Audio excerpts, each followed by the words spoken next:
이제 묵도하심으로 주일 예배 하나님 앞에 드리도록 하겠습니다. 우리가 대강절 두 번째 주 예배를 하나님 앞에 드릴 때 하나님의 우리를 향한 사랑이 정말 우리가 알지 못하는 만세전부터 준비되어졌고, 그 사랑으로 말미암아 우리가 주의 존전에 이렇게 나올 수 있음을 감사하며 찬양합니다. 주님, 오늘 예배 가운데에서도 주님만이 영광받아 주옵소서. 우리 같이 묵상으로 주님 앞에 기도하며 나아가겠습니다. 하나님 아버지 감사합니다. 하나님 주님 역사해 주셔서 주님 이 시간에 함께하여 주신 하나님을 찬양합니다. 오직 주님만 의지하며 나아갑니다. 주님 생명을 허락하여 주시옵소서. 우리의 영혼이 오직 주님을 향하여 악망하며 주님의 오심을 감사하며 찬양하며 주님 앞에 나아가기 원합니다. 이 시간 함께 하신 하나님을 찬양합니다. 주님, 우리를 인도하여 주옵소서. 우리로 하여금 새 힘을 얻게 하시고 새로운 능력으로 하나님 이번 한 주를 시작할 수 있도록 주님 인도하여 주옵소서. 12월 첫째 주입니다. 주님, 이 12월 한 달이 우리 지난 2025년의 모든 시간들을 되새김질하고 또 우리 안에서 깊이 주의 말씀이 묵상되어져서 지난 한 해를 감사와 찬양으로 승화시킬 수 있도록 주님 인도하시고 역사하여 주옵소서.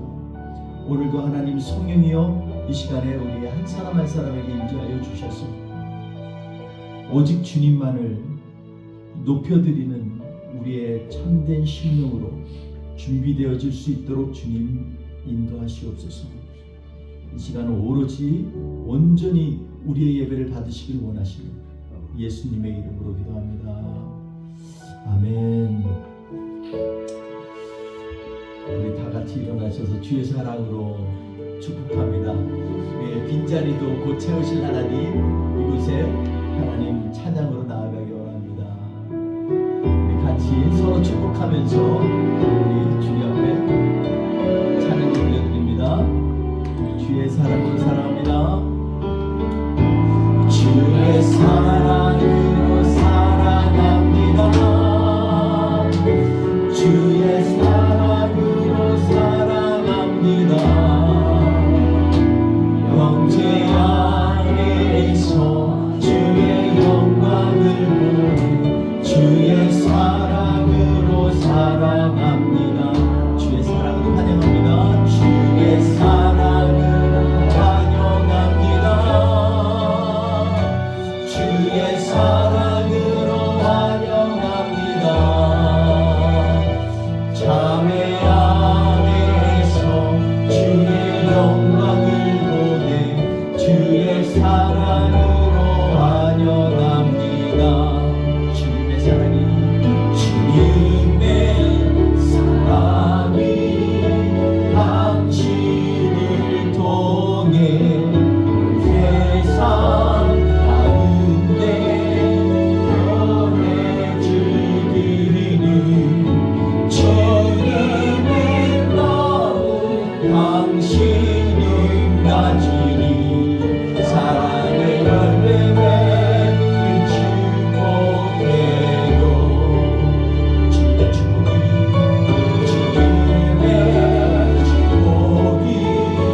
차기를 원합니다. 그 하나님을 찬양하면서 우리 그 크신 하나님을 높여드리기 원합니다. 우리 힘차게 하나님 앞에 고백하며 찬양합시다.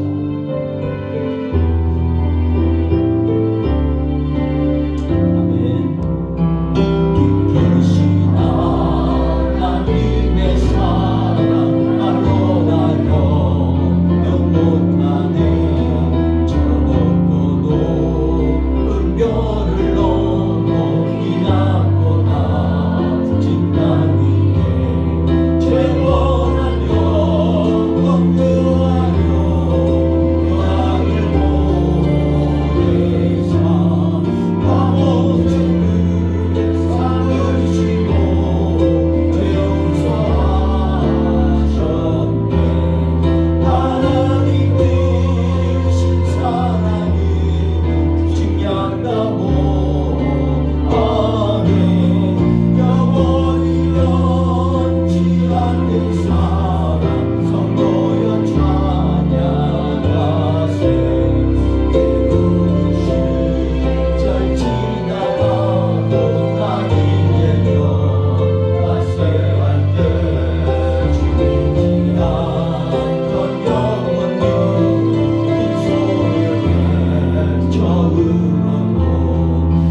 마음을 집중하여서 하나님 앞에 내려놓고 주님이 우리의 구세주일 뿐만 아니라 예수 그리스도로 말미암아 우리가 하나님의 구원에 이르게 됨을 이 시간에 선포하며 오직 그 주님을 찬양하기 원합니다.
우리의 답답한 마음, 집중되지 못한 마음을 활짝 열어주셔서 오직 주님만이 이 시간에 우리의 왕 되시고 주 되심을 우리가 고백하며 그분의 임재 앞에 잠잠히 나아갈 수 있도록 주님 인도하여 주옵소서. 기도하는 마음으로 같이 찬양합시다. 하나님의 그날에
주님 앞에 간절히 기도합니다. 주님 이 시간에 주님의 사랑으로 이 12월 한 달을 채워주셔서 비록 2025년에도 우리의 삶이 굴곡지고 때때로는 낙심하고 답답할 때도 있었지만 그럼에도 불구하고 주님의 그늘 아래 있음으로 말미암아 우리에게 참된 평화와 위로 주심을 감사합니다. 우리 감사의 기도로 주님 앞에 올려드리겠습니다. 주여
여기까지를 인도하심을 감사합니다.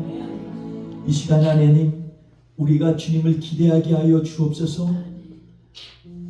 우리가 셀 수 없는 수많은 세월 이전에, 창세 이전부터 미리 계획하시고 예비하신 주님의 그 은혜가 오늘 이 시간에 우리의 예배 가운데 임하게 하여 주셔서 우리로 하여금 하나님의 뜻이 깨달아지고 주님의 비전이 보여지게 하여 주시옵소서.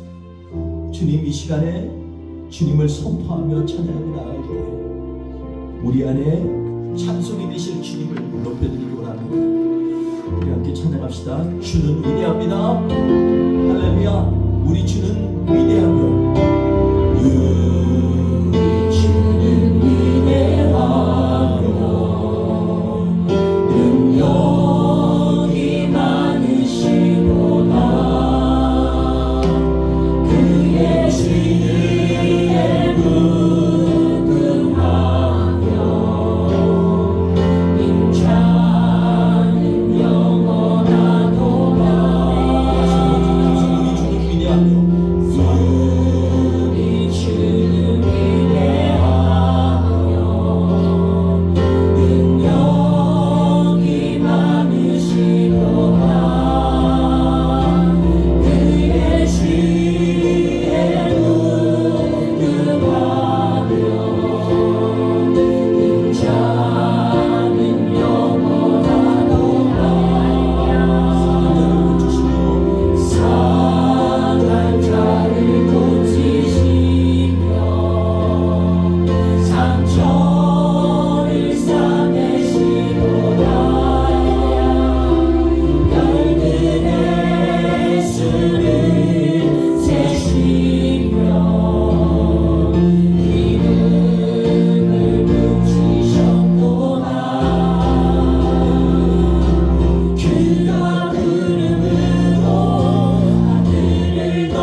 모든 것을 주님 앞에 드리기 원합니다. 아멘. 좋으신 하나님 감사합니다.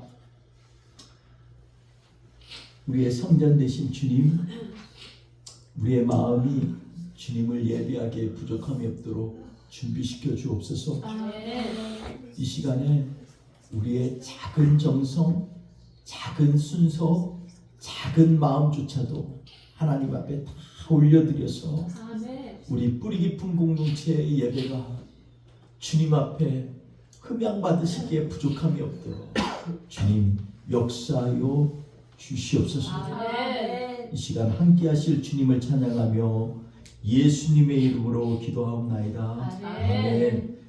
우리 다 같이 사도신경으로 하나님 앞에 신앙 고백하시겠습니다.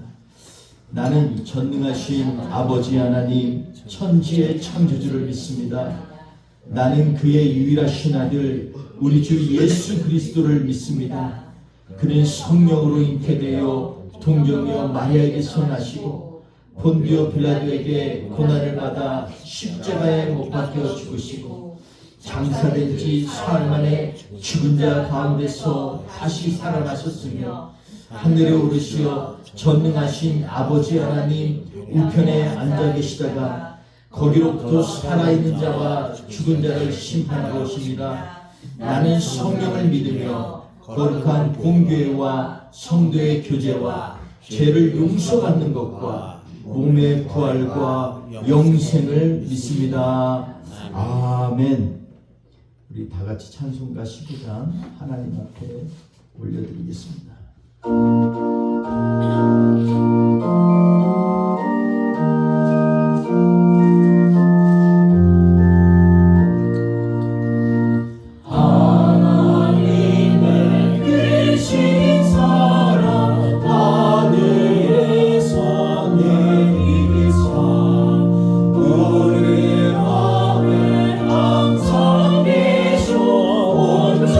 온전하게 하소서.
기도하겠습니다.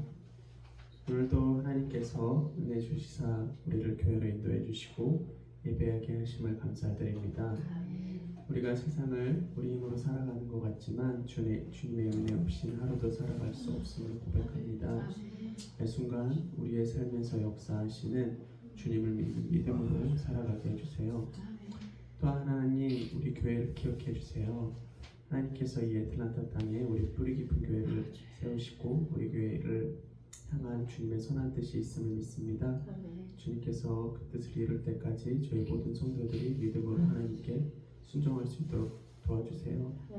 또한 모든 성도들에게 은혜와 감사가 넘치게 하시고 내 상황, 내 뜻보다는 하나님이 하시는 일, 하나님의 뜻에 집중하며 하루하루를 믿음으로 살게 해주세요. 또한 마음과 몸이 아프신 성도가 있다면 주께서 치료해 주시고 그 일을 통해서 주님을 깊게 만나는 시간이 되게 해주세요. 또한 이 시간에도 선교를 위해 힘쓰는 여러 선교사님들이 있습니다. 인도에 있는 사역자들과 함께 해주시고 또한 말레이시아에 있는 박종인 선교사님에게도 함께 해주사 선교사님들이 하시는 모든 일에 주님의 은혜가 넘치게 하시고 교회 가운데 믿음으로 고백하며 함께 동역할 수 있도록 저희 성도님들에게도 함께하여 주시옵소서. 또한 이제 말씀을 듣습니다. 주님의 말씀이 우리에게 와서 결실을 맺게 해주시고 이 시간을 통해서 주님의 마음을, 주님의 은혜를 더욱더 알게 해주세요. 또한 우리 세우신 국승호 목사님 가운데도 늘 항상 함께 해주시고 영육간에 늘 강건하게 해주시고 마음 가운데 늘 사랑과 믿음이 넘치게 해주세요. 또한 그 사랑과 믿음으로 우리 교회를 잘 이끌어줄 수 있도록 주님께서 늘 항상 함께 해주세요. 예배 가운데 함께 하실 주님을 믿습니다. 주님께서 예배 끝나는 시간까지 함께 해주시고 저희들의 삶 가운데도 늘 항상 함께 해주세요. 예수님의 이름으로 기도했습니다.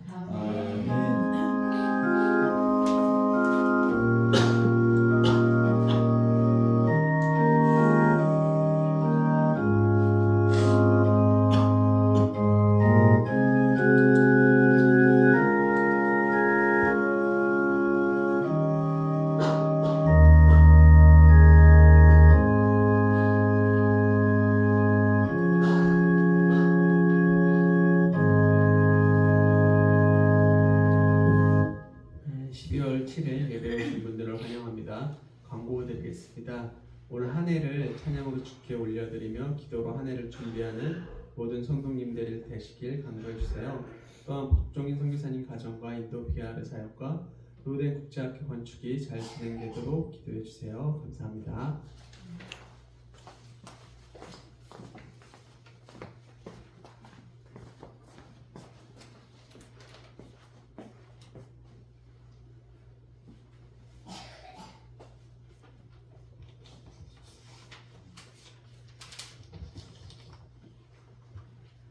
Matthew chapter 2 verses 13 through 15. When they had gone, an angel of the Lord appeared to Joseph in a dream. "Get up," he said, "take the child and his mother and escape to Egypt. Stay there until I tell you, for Herod is going to search for the child to kill him." So he got up, took the child and his mother during the night, and left for Egypt, where he stayed until the death of Herod. And so was fulfilled what the Lord had said through the prophet, "Out of Egypt I called my son." Amen. 아멘. 마태복음 2장 13절에서 15절 말씀 우리 함께 공독합니다. 마태복음 2장 12절에서 15절 말씀입니다. 그들은 꿈에 헤롯에게로 돌아가지 말라 지시하심을 받아 다른 길로 곱게 돌아가니라. 그들이 떠난 후에 주의 사자가 요셉에게 현몽하여 이르되 헤롯이 아기를 찾아 죽이려 하니 일어나 아기와 그의 어머니를 데리고 애굽으로 피하여 내가 내게 이르기까지 거기 있으라 하시니 요셉이 일어나서 밤에 아기와 그의 어머니를 데리고 애굽으로 떠나가 헤롯이 죽기까지 거기 있었으니 이는 주께서 선지자를 통하여 말씀하신 바 애굽으로부터 내 아들을 불렀다함을 이루려 하심이라. 아멘. 감사합니다. 오늘 계속해서 대강절 두 번째 주에 부르심의 시작이라는 제목으로 같이 하나님의 말씀을 나누도록 하겠습니다. 마태복음 2장은 예수님의 탄생에 대해서 아주 간략하면서도 역동적으로 하나님의 말씀을 전하고 있습니다. 여기 보면 헤롯 왕 때 예수께서 유다 베들레헴에 나심에 이렇게 2장 1절에 시작을 합니다. 베들레헴에서 나셨다라는 얘기를 하면서 마태는요 다른 얘기들을 별로 하지 않았습니다. 마구간 얘기도 하지 않고 구유 얘기도 없고 목자도 뭐 얘기도 하지 않고 오직 베들레헴만 강조하고 있습니다. 이 베들레헴이 과연 무엇이길래 이렇게 베들레헴을 강조하고 있을까요? 그리고 오늘 본문 말씀은 그곳에서 하나님의 지시를 받아서 요셉이 아내와 그리고 갓 태어난 예수님을 데리고 애굽으로 피하는 사건을 이렇게 기록되어져 있습니다.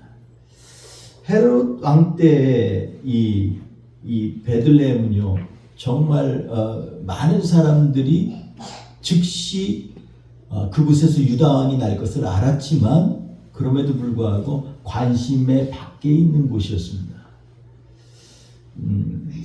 그러나 성경을 자세히 보면요 이 베들레헴에 대해서 굉장히 많은 의미를 시사하고 있습니다.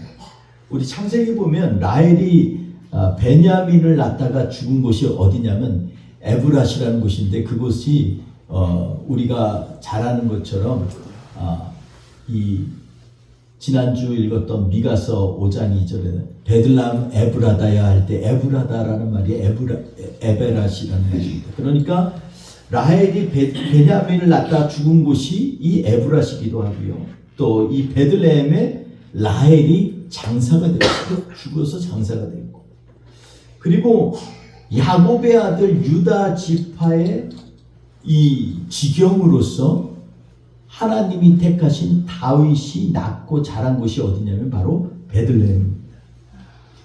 그래서 선지자 미가가 다윗의 위대한 후손이 태어날 곳으로 이렇게 예언을 했고요. 베들레헴 에바브라다야, 네가 정말 고을은 작지만 그러나 이곳에서 한 왕이 태어날 것이다 말씀을 하셨어요. 근데 여기서 이 미가서 5장 2절에 보면은 이게 비교해서 무엇보다 작으냐라는 얘기를 사실은 얘기하지 않았지만 암묵적으로 이 베들레헴과 예루살렘을 비교해서 지금 말씀하고 있어요. 조금 이따가 설명을 할 건데 그래서 이곳에 이곳처럼 메시아가 태어나기 적합한 곳이 없었어요. 그래서 동방박사들이 와서 물었잖아요.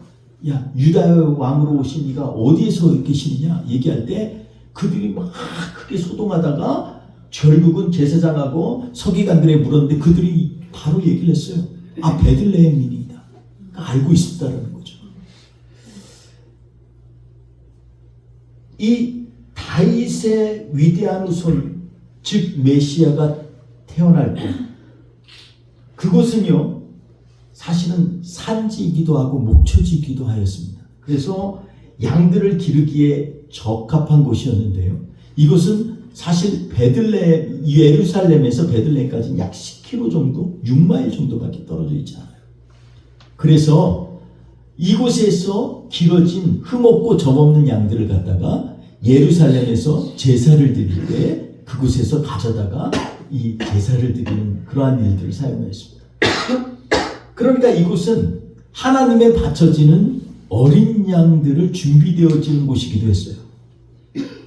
그래서 미가서가 얘기할 때, 야, 앞에 얘기는 하지 않았지만, 야, 예루살렘보다 베들레헴은 정말로 작은 곳이야. 흔적도 없어. 그런데 이곳에서 한 왕이 예비될 것이라는 얘기를 할 때는요, 이 밑에 배경이 이런 것이 있습니다.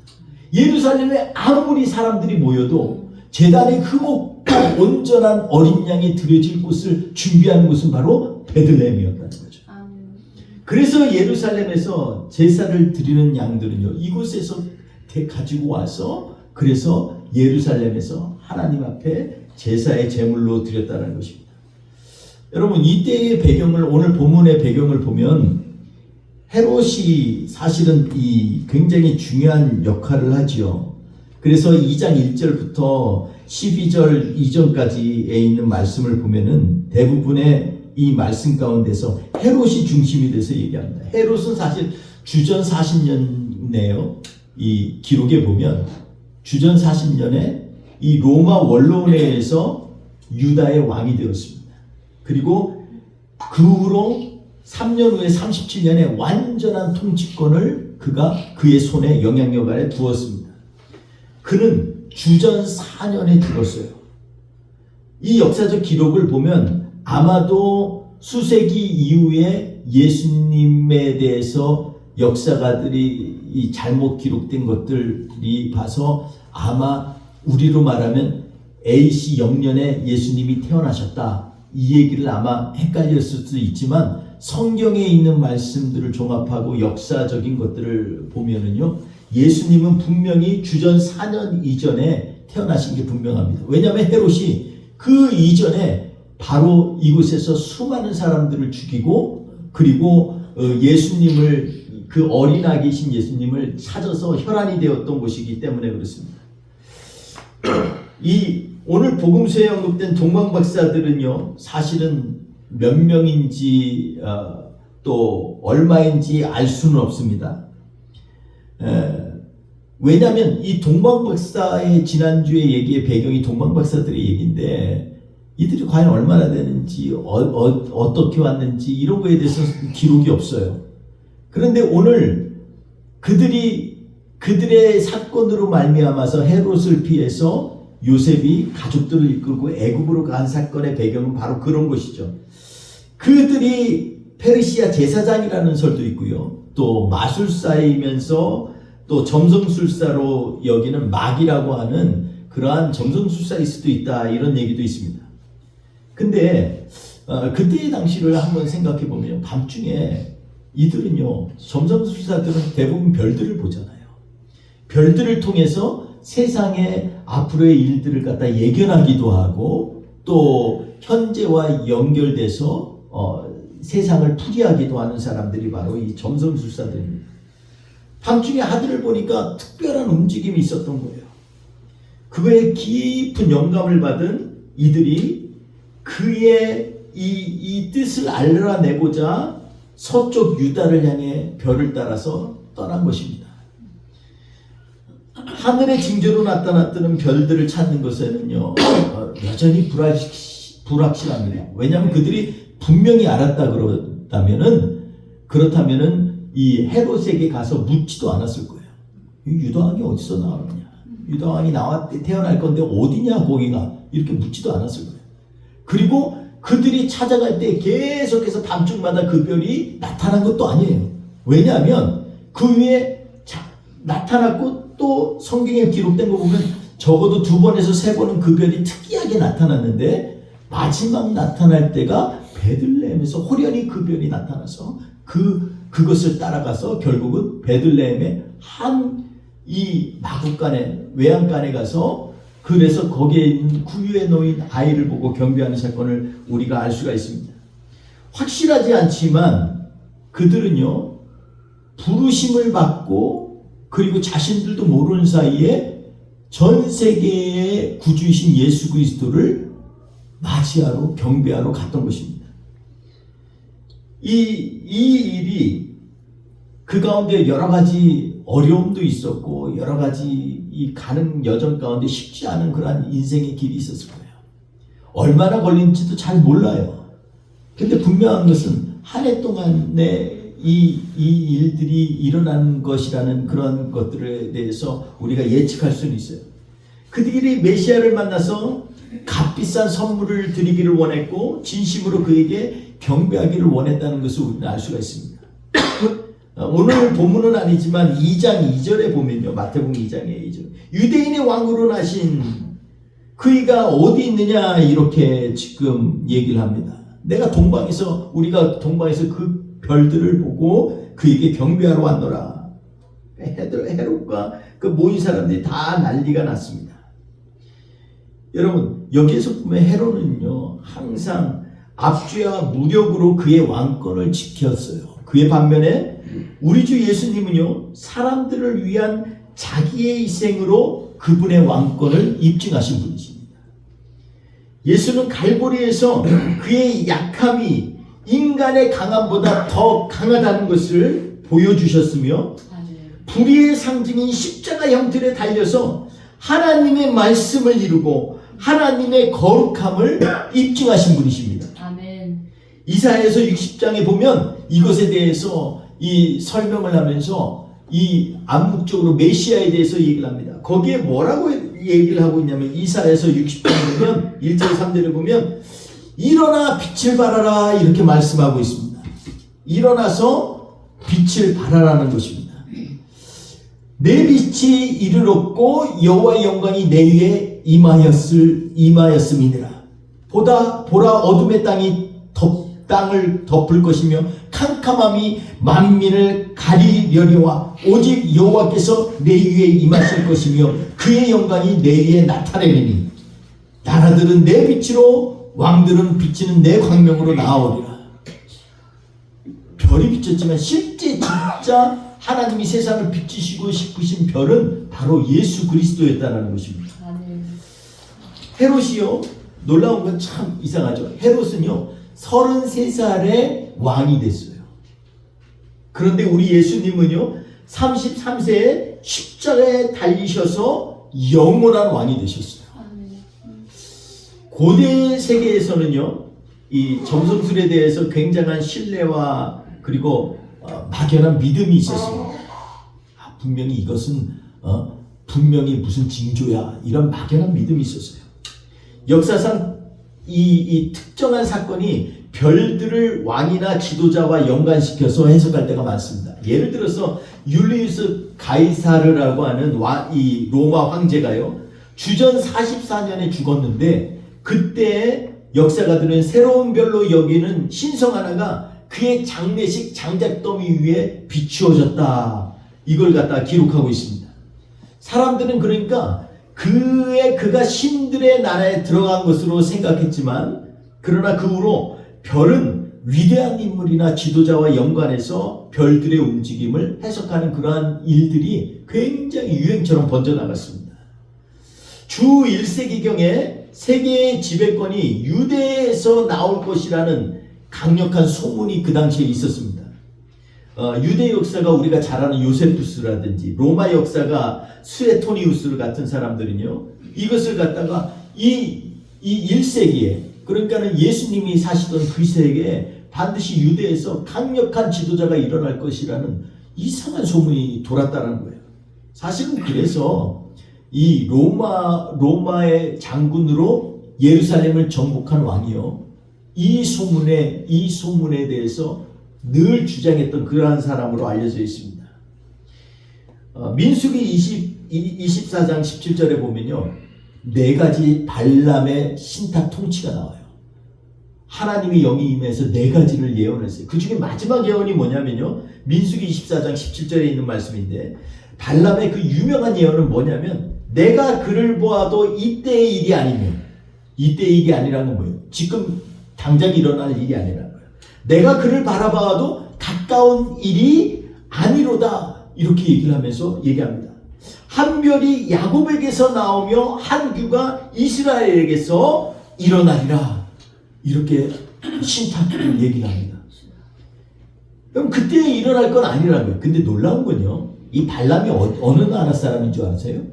발람은요 메소포타미아 사람입니다. 메소포타미아는 그 당시에 페르시아에 점령된 곳이에요. 페르시아 땅이라는 거예요. 지금 동방박사들이 온 곳이에요. 예수님 당시에는 페르시아에서 와서 유대왕이 누구냐라고 얘기를 했는데 그 전에 이미 1000년이 넘게 전에 훨씬 전에 1800여 년 전에 모세 때에는 이미 발람이 예언한 거예요. 1800몇 년 전에 발람이 지금 얘기해요. 근데 그 발람이 어디 사람이라고요? 페르시아 사람. 그리고 놀라운 것은요 발람에게 그 얘기를 꼭 좀 땡겨서 알고 싶어 했던 사람이 누구냐면 발락이에요. 근데 이 발락은 어느 나라 사람이냐면 바로 에돔과 모압 사이의 중간에 있는 사람이에요. 애매한 곳이에요. 그런데 놀라운 건요, 헤롯이 어느 나라 사람이에요? 헤롯의 부친을 보면요, 모압의 피가 있어요. 참 이런 것조차도 너무너무 섬세하게 하나님은 예비하시고 치밀하게 준비하신 걸 보면요, 예수님이 오신 것에 대해서 그냥 오신 게 아니라 너무너무 철저하게 준비하고 오셨다는 거예요. 이 별에 대해서 그 당시에 이 별에 대한 얘기를 좀 제가 찾아봤어요. 거기 보니까 이 가장 가능성이 있는 견해가 있었는데요. 그 당시에 물고기 자리로 알려진 목성과 토성이 합을 이루었을 때에 가장 빛났던 그러한 사건들이 있었는데, 이 기록은요, 주전 7년에 3번이나 이 일이 일어났다는 거예요. 목성과 토성이 하나가 돼. 그게 왜 그런지 몰라요. 근데 그게 토판에 기록이 되어 있어요. 그래서 이 기록은 바벨론 시파르 천문대에서 나온, 시파르에 있는 천문대에서 나온 그 쐐기 문자로 비문에 적혀 있는 내용인데요. 목성과 토성이 결합되어진 그 해에 3번이 일어났다는 거예요. 만약 동방 박사들이 이것을 주목하였다면 그들의 해석은 굉장히 자연스럽습니다. 갑자기 환한 별이, 왜냐하면 두 별이 합쳐지니까 환한 별이 왔는데 그 별을 따라서 지금 예수님 메시아가 오실 곳으로 나아갔다라는 것은 자연스러운 해석이 될 수 있어요. 천문학자들은 물고기 자리를 그 당시에 태양의 옛 주기의 종말과 새 주기의 시작을 표시하는 것으로 여겼습니다. 그러니까 옛 세상과 새 세상이 이 분기점이 되는 곳이 어디냐면 물고기 자리라는 거예요. 여러분, 근데 놀라운 건요, 이 물고기는 그냥 물고기가 아니고 우리가 나중에 핍박받을 때에 그리스도인의 상징이 익투스 아니에요. 익투스라는 말이 물고기라는 뜻이잖아요. 그 말을 한마디 한마디로 첫자를 얘기를 하면 우리 주 예수 그리스도, 예수님은 우리의 구주이시라, 이런 말이잖아요. 그러니까 그 주기에 그 당시에 목성은요, 왕족을 의미했고 토성은 오랫동안 이스라엘의 상징이었다는 거예요. 그러니까 이걸 같이 연결하면 목성과 토성이 같이 될 때 이스라엘의 왕이 나오는데 이 사람, 이 존재가 전 세계를 이끄는 사람이 된다라는 그러한 당연한 해석이 나오는 거죠. 그게 1세기에 온 세상이 편만해졌다라는 거예요. 여러분, 그래서 매우 밝은 하나의 별이라는 두 행성이 합해지는 그때 천문학자들의 눈에는 보면 세계의 주권이 유다로부터 옮겨가 새 시대가 시작될 것, 유다로 옮겨가서 새 시대가 시작될 것으로 그렇게 믿을 수밖에 없는 그러한 이 천문학자들의 견해가 있었다라는 것입니다. 하나님과 사람들 사이에서 중지하신 우리 예수님에 대해서 우리가 이해할 때 이 동방 박사들이요, 참 어떻게 그렇게 이 예물을 준비했는지 몰라요. 예물을 준비한 게 뭐가 있죠? 황금, 유양, 유황, 몰량, 3가지가 있죠. 황금은요, 뭐를 상징하냐면 왕을 상징해요. 유황은요, 제사장들이 매일 앉아가지고 앞에서 향을 만들려고 비빈대는 게 뭐냐면 유황이에요. 유향. 몰약은 뭐냐면요, 죽은 시체의 방부제 역할을 하는 거예요. 왜 이 3가지를 갖다가 왜 하나님이 보내신 메시아에게 이걸 갖다가 예물로 드렸는지는 우리는 기록이 안 나와 있어요. 근데 우리가 딱 생각하면 알잖아요. 영원한 왕이신 우리의 주, 대제사장 되셔서 하나님과 우리 사이에 영원한 화해를 가져오실 궁극적인 구원자 되신 예수 그리스도, 그리고 그분은 십자가에서 우리의 죄를 담당하시고 죽으심으로 말미암아 우리의 모든 죄의 종말을 가져오고 구원의 완성을 이루신 예수 그리스도. 이 3가지 예물을 해석해도 이게 되는, 그 당시에는 왜 그랬는지는 모르는 거예요. 물약을 왜 가져가는지 이해가 안 되는 거예요. 새로 태어난 사람에게. 여러분, 이집트, 오늘 이러한 배경 가운데 오늘 이집트에 대해서 같이 한번 잠깐 설명을 좀 드리길 원합니다. 우리 이집트, 오늘 본문 말씀에 이 배경이 바로 지금 이집트로 가는 거잖아요. 애굽이 왜 그 당시에 이집트로 갈 수밖에 없었는가에 대해서도 제가 조금 찾아봤어요.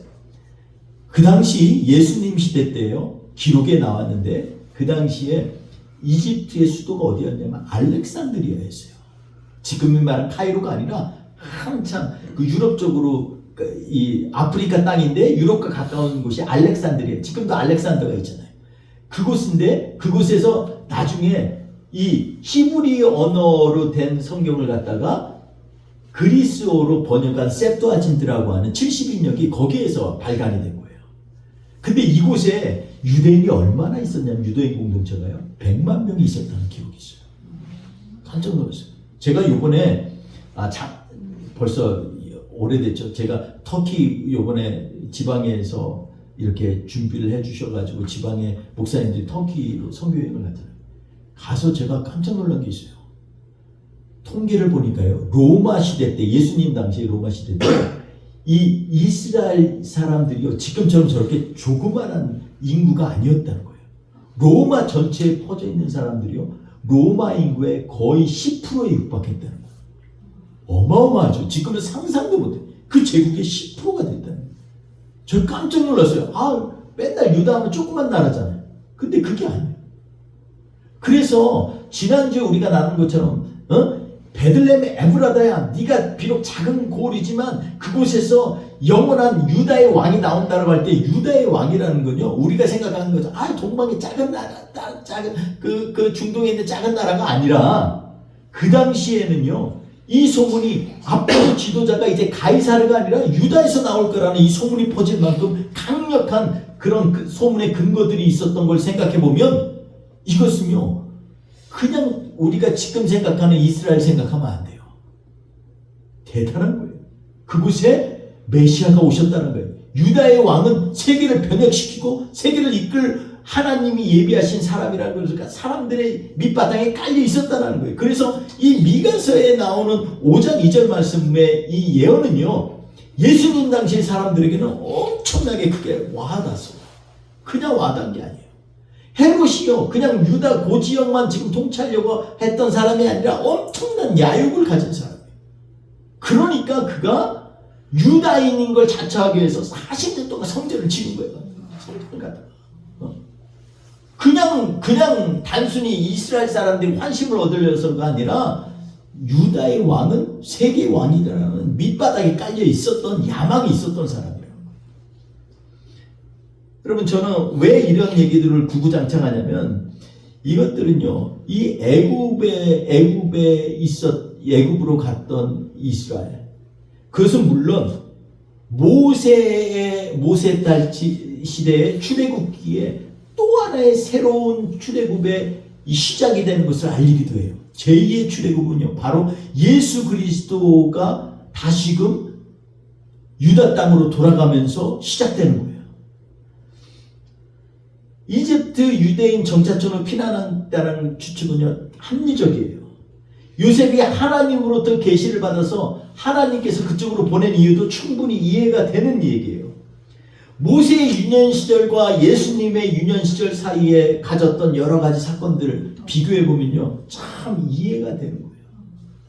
그리고 예수님, 어린 양이신 예수님, 그 어린 양이 찢겨지고 그리고 그 피로 문소줄의 발림으로 말미암아 죽음을 넘어간 그 사건이 예수님의 제2의 출애굽을 통해서 이제 영원한 구원으로 연결되어지는 사건으로 온다는 것을 우리는 알 수가 있습니다. 그래서 마태는 굳이 이것을 갖다가 설명하기 위해서 호세아서 11장 1절에 있는 한마디의 이 말씀 가지고서 그걸 가지고서 이거 성지자가 기록된 바 이러면서 호세아서 11장 1절에 있는 말씀을 얘기하는 거예요. 11장 1절에 뭐라고 호세아서에 있는 배경이냐면 이 말씀인데 이스라엘이 어렸을 때 내가 사랑하여 내 아들을 애굽에서 불러냈거늘. 여러분 이스라엘이 어렸을 때가 이스라엘이 어렸을 때가 언제예요? 이건요 영적인 의미예요. 이스라엘이 태동하기 시작할 때 애굽에서부터 모세와 함께 올 때 이제 막 그들의 개념가는 우리는 이스라엘의 자손이라는 게 확증하게 온 거예요.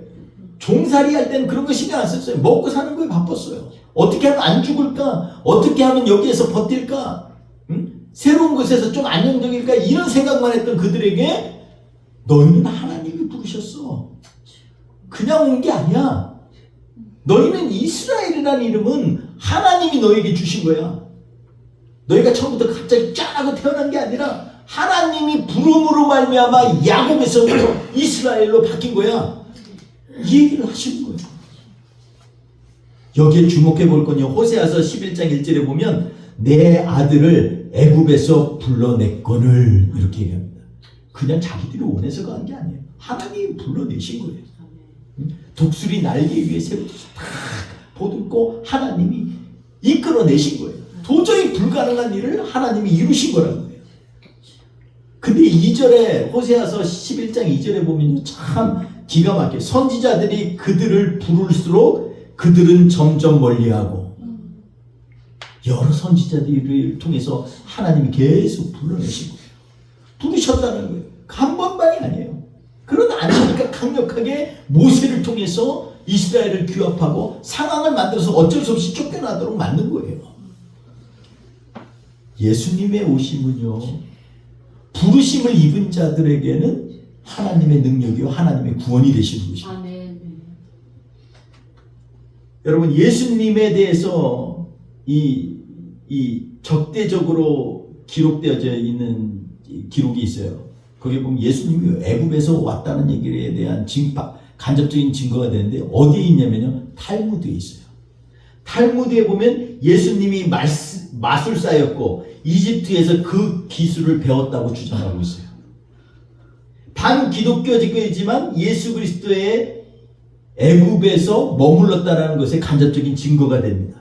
이 새끼 중엽에도요, 반기독적인 작가가 있어요. 셀수스라고 아주 유명한 사람입니다. 이 유명한 비평가의 역사가 있는데요, 이 사람들은 어떻게든 기독교를 갖다가 무너뜨리려고 반기독적으로 이 비난을 하는데 뭐라고 비난했냐면, 예수님은 사생아로 이집트에서 양육되었고 어떤 기적적 능력을 발견하고 다시 고향으로 돌아와서 신성을 증명하는 수단으로 사용하였다라는 기록이 있어요. 그럼 이건 다 반기독적인데, 그런데 중요한 건 뭐냐면 예수님이 애굽에서 머물렀다는 증거가 되는 거예요. 예. 여러분, 이것은요 제2의 출입. 처음부터 야곱의 자손들이요 거기서 정신없이 살면서 자기들이 이스라엘이고 떠난다는 생각을 했을까요? 몇몇 하나님이 주신 정말 영광과 환상과 그리고 하나님의 말씀을 받은 사람들의 마음에 깊이, 그래서 요셉 같은 사람은요 그 휘황찬란한 집을 놔두고 야, 니네 반드시 하나님이 다시 고향으로 돌아보내실 거야. 그때 내 뼈도 거기가 다 묻혀줘. 여러분, 이거는요 믿음의 눈으로 확신하지 않으면 안 보이는 거예요. 저는 저희 가족사를 얘기해서 좀 그거 하지만, 저희 장인어른이 인도에서 돌아가셨잖아요. 그때 처음에는 갔다가 이 묘를 거기다 세우려고 했는데 주민들이 반대를 하고 급히 일어났어요. 그것도 지금 보니까 하나님의 뜻이에요. 그래가지고 요셉처럼 그걸 갖다가 뼈를 다 인도에서 불태우잖아요. 불태우는데 제대로 된 불이 아니에요. 장작불로 태우가 이래가지고 제대로 다 타지도 않았어요.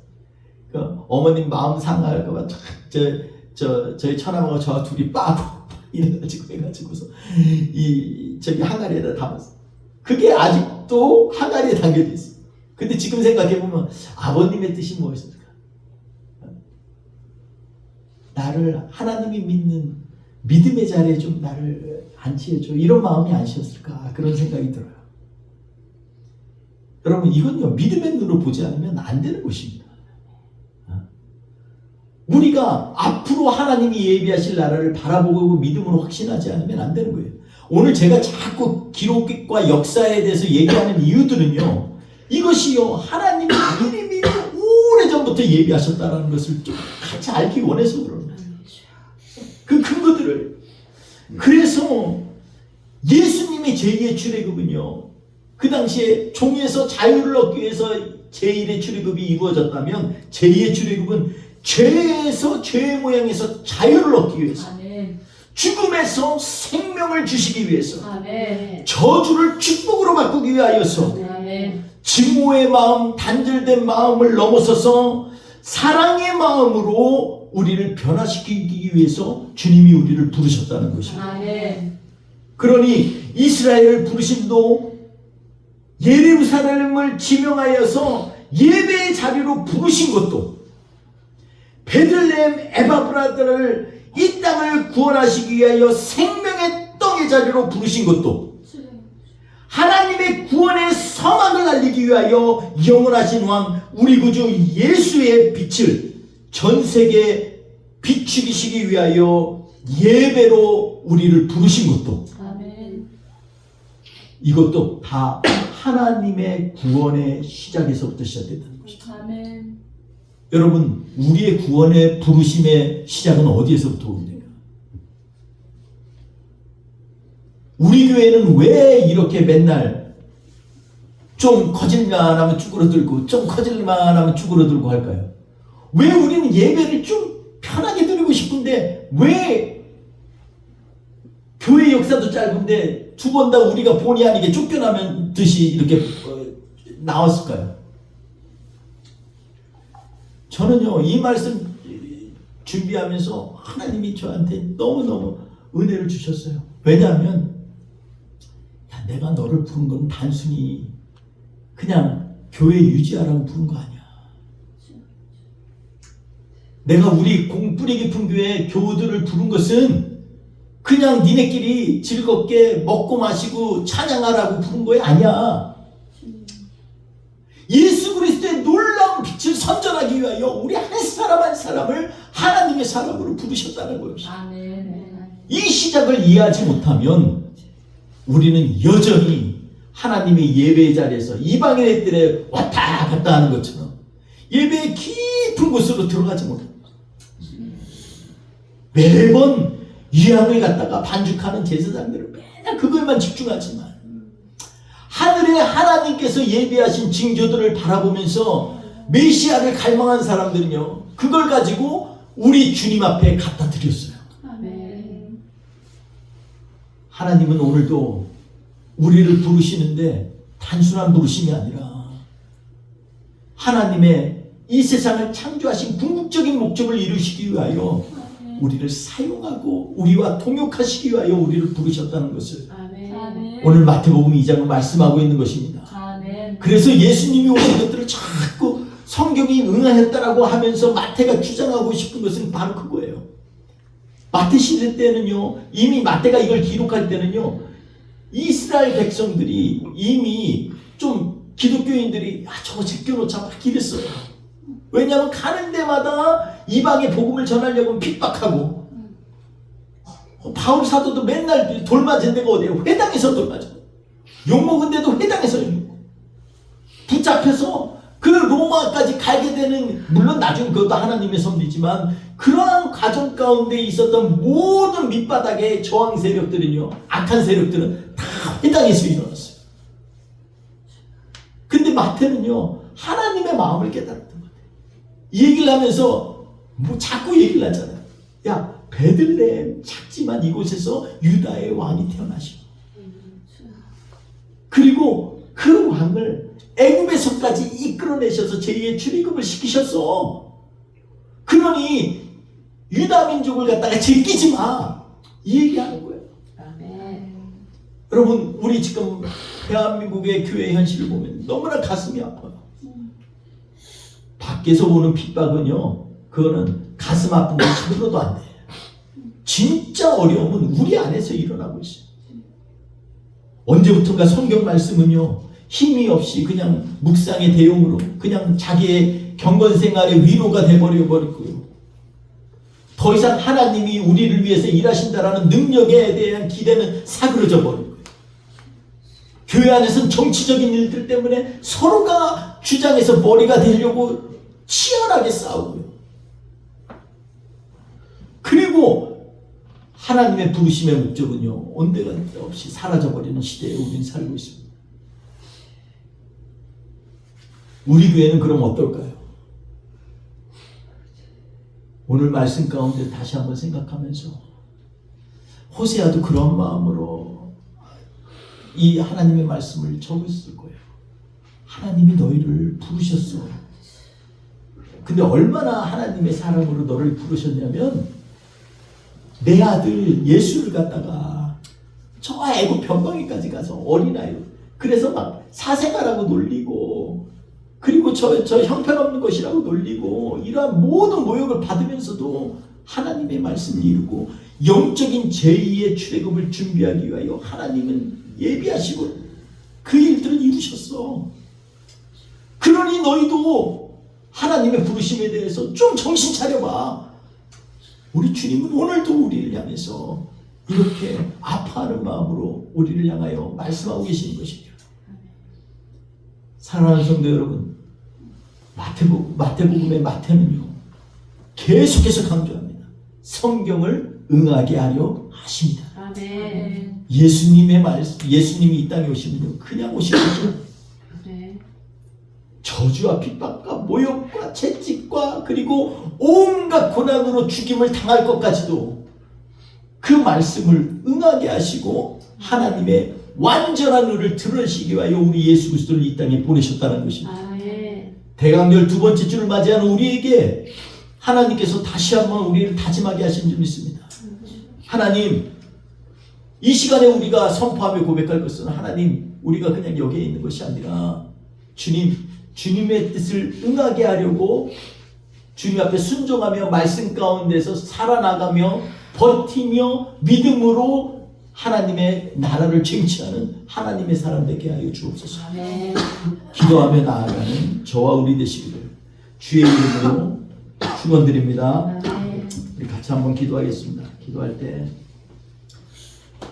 우리 마태가 구약 성경을 굳이 지금 인용을 그렇게 하면서 예수님의 이 땅에 오심을 설명하고 있는 이유 중에 하나는, 그 당시에는 하나님을 핍박하고 하나님으로부터 멀리 떨어진 유다 백성들을 향해서, 그리고 기독교 공동체로 하여금 그들을 버리지 마라고 하는 애타는 마음으로 이것을 분명히 기록하였을 거예요.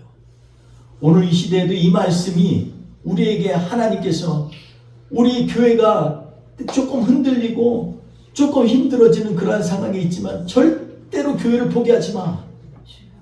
이 교회를 통해서 하나님이 일하실 거야. 주님의 몸된 교회를 지켜줘. 오늘도 우리에게 이렇게 말씀하시면서 우리에게 하나님의 은혜를 깨닫기를 원하시는 그 말씀으로 우리에게 왔습니다. 우리 같이 한번 이 말씀 생각하면서, 하나님, 주님의 사랑 다시 한번 깨닫게 하여 주옵소서. 주님, 우리 정신 바짝 차리고 이 시대를 향해서 하나님이 예비하신 2000년 전에 예수님이 오심을 그 예비했던 그 빈틈없으시고 아주 오래전부터 치밀하게 계획하시고 준비시켜온 우리 주님의 그 사랑을 다시 한번 우리의 삶 가운데 감사와 찬양으로 승화시키게 하여 주옵소서. 우리 같이 한번 주님 앞에 기도합니다. 할렐루야. 하나님 아버지 감사합니다. 하나님 아버지, 오늘 마태복음 말씀을 통해서 다시 한번 우리 주님이 이 땅에 오심을 한 번 더 감사의 찬양으로 올려드리게 하시니 감사합니다. 하나님, 마태복음 2장에 있는 말씀처럼 하나님 아버지, 왜 굳이 요셉은 애굽을 떠나서 하나님 애굽으로 향하고 애굽을 떠나 다시는 돌아가는 그런 위험을 무릅썼을까요? 하나님, 이 일은 주님의 그 은혜를 전파하기 위하여 예비하신 일들인 줄 믿습니다.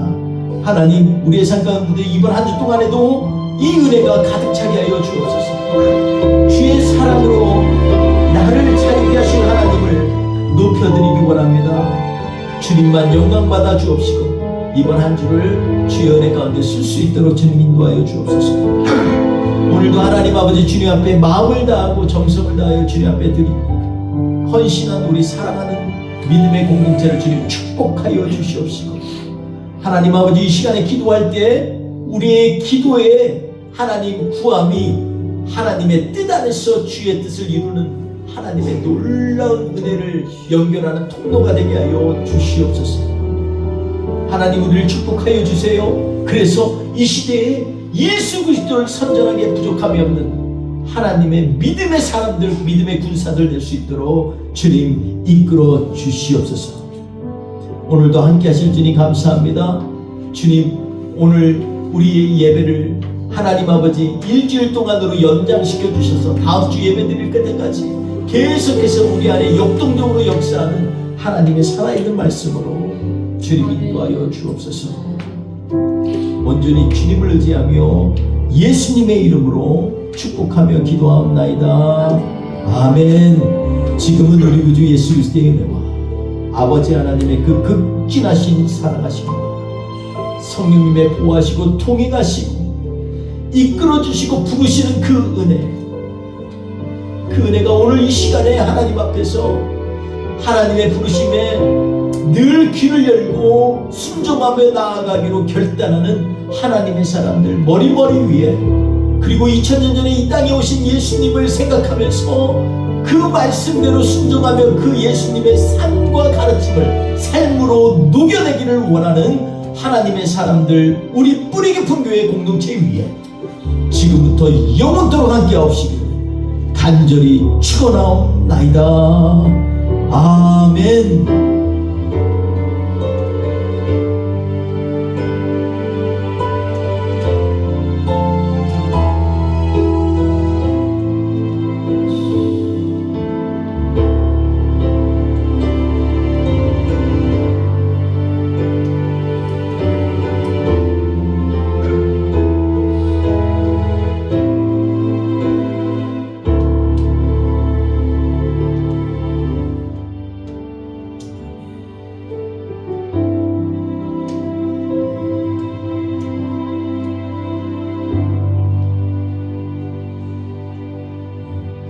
할렐루야.